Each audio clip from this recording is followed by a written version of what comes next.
2학년 국어 2단원 생각을 표현하는 문장입니다. 소단원 3단원 글의 표현 방식과 효과 영상 강의입니다. 우리가 글을 쓸 때 내가 표현하고 싶은 어떤 내용이 있을 때 그 내용을 다른 사람에게 인상 깊게 표현하거나 조금 더 재밌고 신선하게 표현하고 싶을 때 다양한 표현 방식을 활용할 수 있는데요. 그 표현 방식을 크게 세 가지로 나눌 수 있습니다. 비유법, 변화법, 강조법입니다. 그 중에 첫 번째는 비유법입니다. 비유법은 1학년 때 배웠는데요. 지금 거의 다 까먹었기 때문에 다시 한번 설명하도록 하겠습니다. 자, 비유법이라는 거는 사물이나 어떤 관념을 내가 표현을 하고 싶은데 이 표현을 했을 때 그냥 표현하면 재미도 없고 다른 사람이 이해를 잘 못할 것 같아서 어떤 다른 대상을 활용해서 표현하는 것을 말합니다. 이때 내가 원래 표현하려고 했던 그 관념을 원관념이라고 부르고요. 그걸 표현하기 위해서 가지고 온 대상을 보조관념이라고 부릅니다. 이때 원관념과 보조관념 사이에는 유사성이 필수로 있어야 합니다. 무슨 뜻이냐면 내가 어떤 것을 비유를 하는데 원래 표현하려는 대상과 비유하려고 가져온 대상이 전혀 어울리지 않는다면 내가 아무리 비유를 열심히 해도 다른 사람이 이해할 수가 없어요. 재미도 없고요. 그래서 유사성이 필수가 되는 겁니다. 이런 비유법은 사용하면 좋은 점이 세 가지가 있는데요. 첫 번째, 이해도가 높아지고 친근감이 생깁니다. 무슨 말이냐면 내가 원관념을 설명하려고 하는데 이걸 사람들이 잘 이해해주고 그거에 대해서 친근감을 느낀다는 뜻이에요. 왜 그러냐면 어떤 새로운 사실이나 신선한 생각을 내가 비유법을 활용해서 할 때 내가 가져오는 이 보조관념은 아무래도 사람들이 잘 아는 친숙한 것으로 가져오게 됩니다. 그럼 사람들이 잘 모르는 것 혹은 내가 지금 설명하려는 것 이것을 다들 아는 보조관념을 활용해서 설명하기 때문에 그 내가 설명하려는 것에 대한 이해도나 친근감이 높아진다고 볼 수 있습니다. 두 번째, 그 내가 설명하려고 하는 사물이나 관념, 원관념에 대한 필자나 화자의 생각을 그대로 독자에게 전달해 줄 수 있습니다. 독자가 그렇게 생각하든 안 하든 내가 생각하는 걸 전달할 수 있다는 뜻인데요.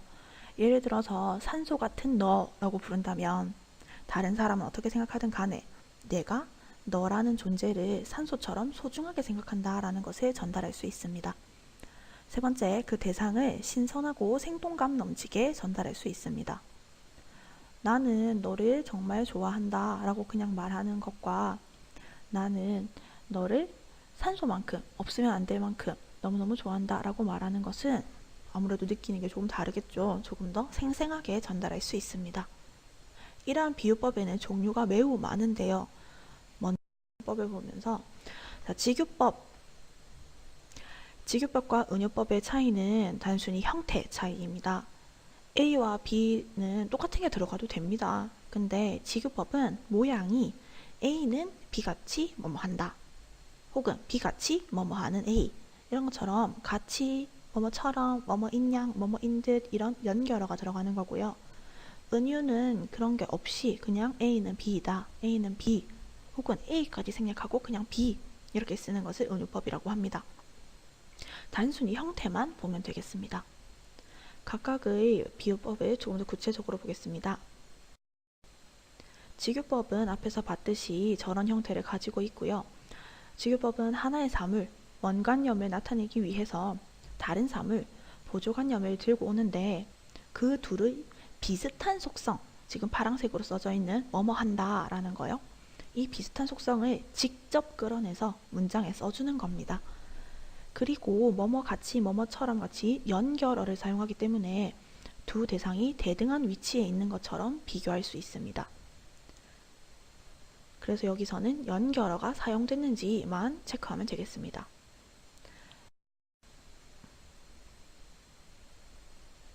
직유법의 예시를 보겠습니다. A는 B 같이 뭐뭐 한다. B 같이 뭐뭐 하는 A 이런 식인데 예시로 그녀의 눈빛은 얼음같이 차갑다. 여기서 내가 표현하고자 하는 원관념은 눈빛이고요.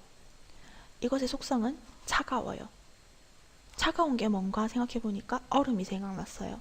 그래서 얼음같이, 얼음만큼 차갑다라고 표현하는 겁니다. 그래서 이 얼음이 눈빛을 표현하기 위해서 가져오는 보조관념이 되는 거고요. 같이 라는 표현을 써줬기 때문에 직유법이 되는 겁니다.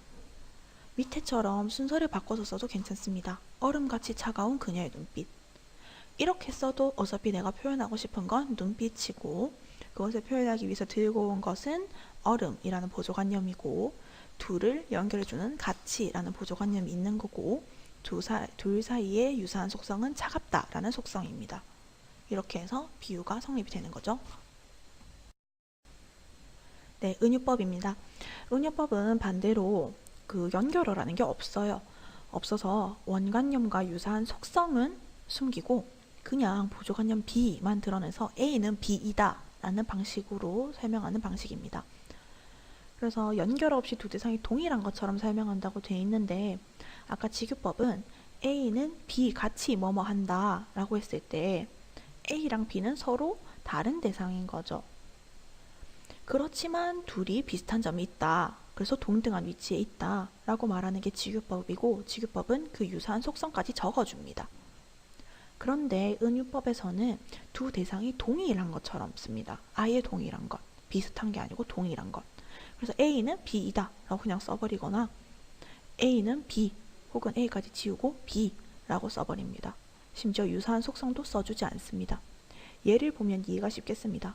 인연은 갈밭을 건너는 바람이다.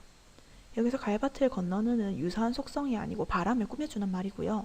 인연은 바람이다 라는 표현을 보시면 되겠습니다.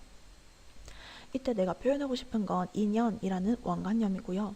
이 원관념을 표현하기 위해서 바람이라는 보조관념을 가져왔습니다. 이 둘 사이 유사한 속성은 뭘까요? 이 둘 사이 유사한 속성은 찾아야 됩니다. 독자가 적어주지 않아요. 보니까 바람의 속성을 봤을 때 바람은 한 곳에 머무르지 않고 흘러간다는 특징이 있습니다. 아, 인연도 바람처럼 한 곳에 머무르지 않고 흘러간다는 뜻이구나 라고 독자가 이해할 수 있으면 되겠습니다. 대신 표현상으로는 유사한 속성을 적어주지 않고 연결어도 사용하지 않으니까 이건 은유법이 되겠습니다.